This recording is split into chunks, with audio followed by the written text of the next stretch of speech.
100 करोड़ टीकाकरण लगा दिए हैं, लगा चुके हैं। पूरे विश्व में सबसे लंबा टीकाकरण है ये।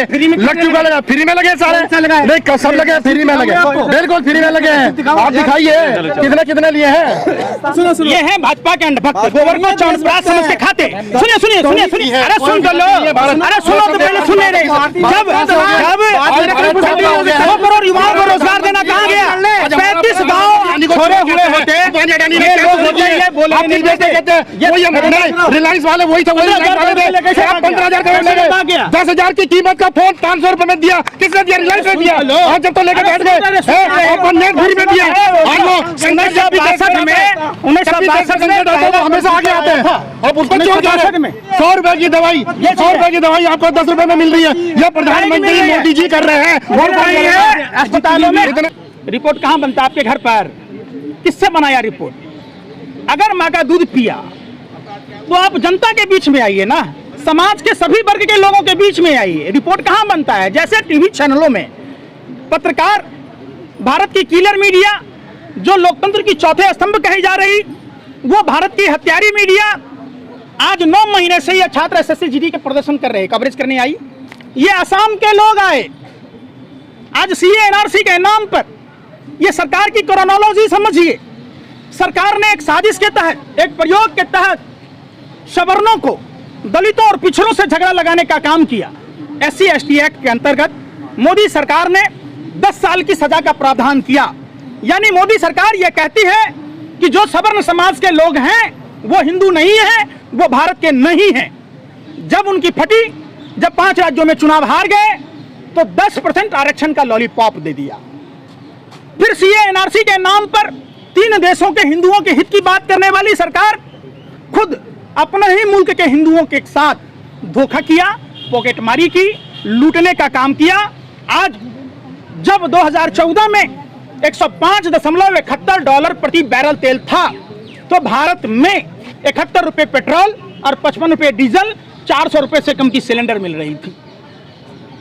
आज जब $82 प्रति बैरल अंतर्राष्ट्रीय बाजार में तेल की कीमत है, अगर 2014 के हिसाब से देखेंगे तो निश्चित तौर पर पेट्रोल डीजल के दाम 40 से भी कम होने चाहिए। वो क्यों नहीं? जो सिलेंडर 400 रुपए की थी, जो आपकी अदालत में आपने सम्मान की बात की, रजत शर्मा को पद्म सम्मान कैसे मिला समझिए। जो 2.25 आंख वाला कहानिया लाला हरामदेव और मोदी जी को बिठा के ये कहता था, काला धन का इतना बड़ा चिट्ठा था, जो 25-30 रुपए, बच्चों 25-30 रुपए का पेट्रोल देने वाले को वोट दोगे, 200 रुपए के सिलेंडर देने वालों को वोट दोगे, 200 काला धन आएगा, 200 करोड़ रुपया हर गांव को मिलेगा, अमेरिका ब्रिटेन से आगे पहुंचाने वाले को वोट दोगे। आज कहां है? 7 साल पहले एक देश का सबसे बड़ा साजिशकर्ता IAS विनोद राय, जिसने 11वां महानियंत्रक लेखा परीक्षक होते हुए 2G में और कोयला में एक घोटाला निकाला, उसमें गांधी के नाम पर गांधीगिरी करते हुए वो अन्ना हजारे 7 साल से मुजरा गा रहा है और Z+ की सुरक्षा लेकर रालेगांव सिद्धि में बैठा है। वहीं साधु के बेस में लुटेरे हैं देश में। रामदेव आया, कहा काम छोड़ो योग करो, काम छोड़ो योग करो। पूरे देश ने काम छोड़ दी और बाबा ने योग छोड़ दी। सारे धंधे बाबा रामदेव के हो गए। वो कह रहा लाखों बरस पुराना हिमालय की गोद से निकाला गया नमक, लाख बरस से हिमालय की गोद में नमक नहीं सरा। लेकिन रामदेव, ये कानिया लाला हरामदेव और बालकृष्ण टोकरी या कुदाल लेके हिमालय पर गया। जब से नमक खोद के लाया, नमक में एक्सपायरी डेट लिखने लग गया। जिन्स से खुजली होती थी, अब वही जिन्स रोहिणी में 3000 प्रोडक्ट लॉन्च कर दिया। फटे हुए जिन्स भिखारियों के लक्षण हैं। गाय का दूध नहीं बिकता, लाला हरामदेव का मूत्र बिकने लग गया। 50 टन लाल चंदन लाला हरामदेव का पकड़ा गया। देश का सबसे बड़ा व्यापारी हो गया। किरण बेदी उपराज्यपाल बन गई, दिल्ली की मुख्यमंत्री बनना चाहती थी और आज चुप और मौन है। स्मृति ईरानी ऐसे मोटी हो रही हैं, जैसे जैसे महंगाई बढ़ती जा रही वो हथनी की जैसी बढ़ती जा रही। आज वो भैंसिया कहाँ है भैया, महंगाई पर तांडव करने वाली, वो चूड़ियां लेकर जाने वाली? आज चूड़ियां भेजो देश के प्रधानमंत्री को। महिला के बारे में आप ऐसा कहेंगे? मैं कह रहा हूँ, वो खुद उसने कही, वो खुद बोली भैया चूड़ियां मैंने नहीं दिखाया, चूड़ियां हमारे धर्म में सौभाग्य की निशानी है। मैंने तो याद दिलाया, मैंने कहा चूड़ियां मैं भेजा था मनमोहन सिंह को, स्मृति ईरानी ने भेजी। एक इनकम टैक्स का अधिकारी आया, मुख्यमंत्री बन गया, दूसरा आया उप मुख्यमंत्री बन गया, जनरल वीके सिंह आए सेना के अधिकारी, सांसद मंत्री बन गए, और सबको कंपाइल करके देश के प्रधानमंत्री नरेंद्र मोदी बने। और आज देश की स्थिति देखिए, देश को गर्त में ढकेल दिया।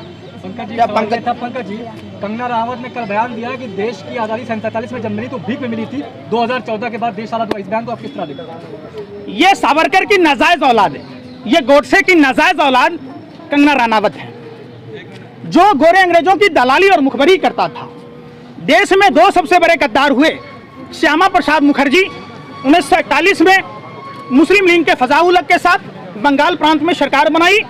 1942 में जब राष्ट्रपिता महात्मा गांधी धोती पहनकर हाथ में लाठी लेकर, जो विश्व का सबसे बड़ा विजेता देश ब्रिटेन था, जो विश्व का दो बार का विश्व युद्ध जीतने वाला देश, 7 समुद्र पार खदेड़ दिया। क्या खुदीराम बोस की कुर्बानी, भगत सिंह की कुर्बानी मजाक थी? ये देशद्रोही सावरकर और गोडसे की नाजायज औलाद कंगना रनावत से Y+ सुरक्षा वापस लिया जाना चाहिए, पद्म सम्मान वापस लेना चाहिए। शहीदों का अपमान नहीं सहेगा हिंदुस्तान। ये सावरकर की औलादों की सरकार, जो सावरकर 3 समझौतों पर गोरे अंग्रेजों की दलाली और मुखबरी करता था। सावरकर का गोरे अंग्रेज कोई जीजा और फूफा नहीं लगता था, जो 60 रुपया महीना पेंशन देता था। ये सावरकर, सुनो तो सही, सावरकर 3 समझौतों पर गोरे अंग्रेजों से 1924 में रिहा किया गया। 80,000 सेलुलर जेल अंडमान निकोबार में थे, काला पानी की सजा काट रहे थे। भगत सिंह ने तो फांसी मांगी थी, सावरकर ने माफी मांगी थी, 6 बार चिट्ठी लिखी थी। ये उसी की नाजायज औलाद कंगना रनावत, जो हेरोइन का सेवन करती थी, और मोदी की सरकार ने उसे सजा नहीं दिया। मुद्रा पोर्ट पर 3000 टन हेरोइन पकड़ा गया, लेकिन चूंकि वो प्रधानमंत्री का दोस्त था, इसलिए ना ही प्रधानमंत्री पर कार्रवाई हुई और ना ही अडानी पर कार्रवाई हुई। वहीं शाहरुख खान के बेटे के दोस्त के पास मिलने की बात कहकर आर्यन खान पर कार्रवाई हुई। ये देश का कानून का मजाक बना दिया, बलात्कार कर दिया। पंकज जी, आज़ादी को लेकर बात अगर की जाए तो इससे पहले बीजेपी प्रवक्ता ने भी कहा कि 99 साल के लिए आज़ादी लीज पे मिली है, और इधर कंगना रनावत ने भी बयान किया। क्या लगता है चुनाव अब आज़ादी को लेकर लड़ाई होनी है क्या? कुछ नहीं होनी है, इनका काम है, ये मोदी नहीं मदारी है, झूठ बोलने की पूरी पैदाइशी बीमारी है। भाजपा सर्कस की पूरी टीम है, इसमें कोई भालू का नाच दिखाएगा, कोई गधे का दिखाएगा, कोई बंदर का दिखाएगा, कोई सांप का दिखाएगा। ये लोग राख को मंजन बना के बेचने वाले लोग हैं। ये वो लोग हैं जिनके बाप दादा देश के विरुद्ध अंग्रेजों के साथ थे। जब नेताजी सुभाष चंद्र बोस आजाद हिंद फौज का गठन कर रहे थे, ये महारानी विक्टोरिया को सलामी ठोक रहे थे। ये वो लोग हैं। अच्छा, नहीं, आप कंगना जी के बारे में अभी बोल रहे थे, तो वो पद्मश्री से सम्मानित है, आप तो ना बोलिए। मंजन कैसे करती थी आपकी दादी? मंजन कौन सा करती थी? बजरंगी करती थी, राखी करती थी, नहीं राखी करती थी ना। तो मंजन जो है हमारा पुराने टाइम में किसका इस्तेमाल होता था? कोले का।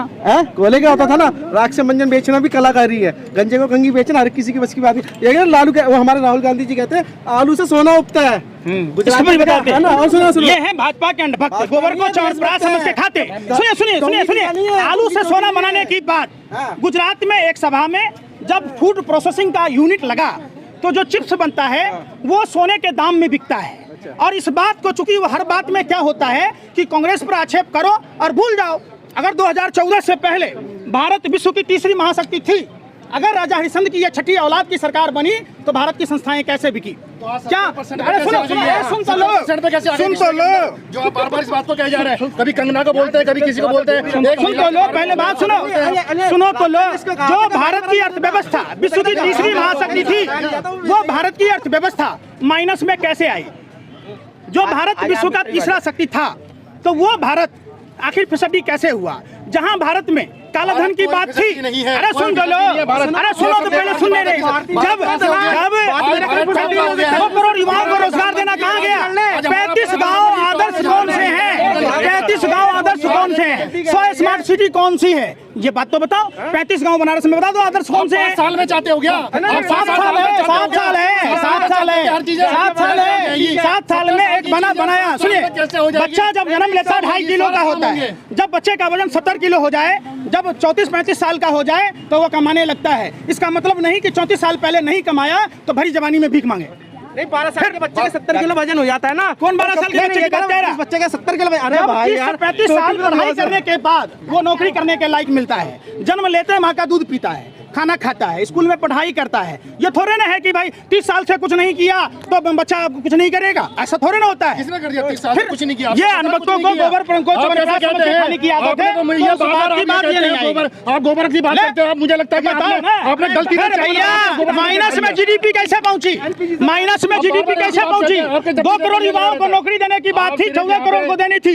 ये 2018 के छात्र बैठे पड़े, इनकी बात कौन करेगा? वो बात नहीं होगी। चाइना उत्तराखंड में चाइना सुनो रहे भैया, एक एकड़ का चाइना ने उत्तराखंड में 5 किलोमीटर अंदर घुस के पुल कैसे तोड़ा, 600 गांव कैसे बताए। भारत का जो आर्थिक भगोड़ा, आर्थिक लुटेरा, वो चाइना भारत से जो 15,000 करोड़ रुपया लेके गया, नाइजीरिया का नागरिक बन गया। जो भारत का आर्थिक लुटेरा, वो सिप्को कंपनी नाइजीरिया में बनाता है और भारत सरकार क्या नाम है उसका? का पारादीप एयरपोर्ट पर एक नाम क्या नाम? संदेशरा बंधु अच्छा जी, पता कर लेना। अच्छा। तो उसके अराइवल टाइम 1 नवंबर को था। जो भारत का लुटेरा, अरे वेबसाइट पर चला हुआ है, सुनो तो सही, हल्ला करने से कुछ नहीं होता। बैठ के बोलो, सारी दुनिया देख रही है। सिप्को के वेबसाइट पर जाइए, पारादीप पर अराइवल का टाइम 1 नवंबर का था।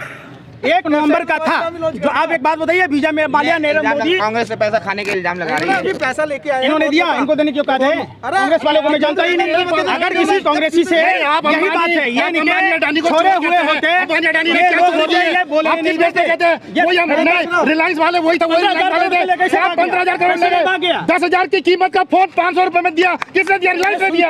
आज जब तो लेके बैठ गए, फ्री में दिया। आज वो 1962 में हमेशा आगे आते हैं। अब उसको क्यों कह रहे हैं? में फोन की क्रांति हुई, धीरे धीरे क्रांति हुई। कोई आज की सरकार में नहीं हुई। बैंकों में ट्रांजैक्शन के पैसे नहीं लगते थे 2014 से पहले। रेलवे के किराया में 2014 से पहले किराए कम किए गए थे, बेच नहीं दिया गया था। अब उसकी बात तो कुछ बात ही नहीं है। अर्ज किया और तबाह होकर तबाही नहीं दिखती है तो अनबक्ति है साहब, इसकी कोई दवाई नहीं बिकती। इसकी क्या बात है? 90% जनधन का औषधि मिल रहा है। 90% कैसे नहीं मिल रहा? आप जाकर लिए दवाई। जनधन खाता कैसे जितने लिए? खोले गए, जनधन खाता नहीं है। अरे मेरी बात है, जन औषधि की बात कीजिए। कोरोना में हाँ, जन औषधि की बात कीजिए। 90% से मिल रही है आपको। क्या बात कर रहे हैं आप? 10% में लीजिए। 100 रुपए की दवाई, 100 रुपए की दवाई आपको 10 रुपए में मिल रही है। यह प्रधानमंत्री मोदी जी कर रहे हैं और कौन करेगा? अस्पतालों में इतने करोड़ जो 10 करोड़ का जो बात कर रहे हैं टीका लगाने का, कितने फ्री 100 करोड़ टीकाकरण लगा दिए हैं, लगा चुके हैं। पूरे विश्व में सबसे लंबा टीकाकरण है ये। लग चुका, लगा फ्री में लगे सारे। नहीं, सब लगे फ्री में लगे, बिल्कुल फ्री में लगे हैं। आप दिखाइए कितने कितने लिए हैं। क्या नाम है सर आपका? श्यामलाल है मेरा नाम और मैं मलकागंज से हूँ।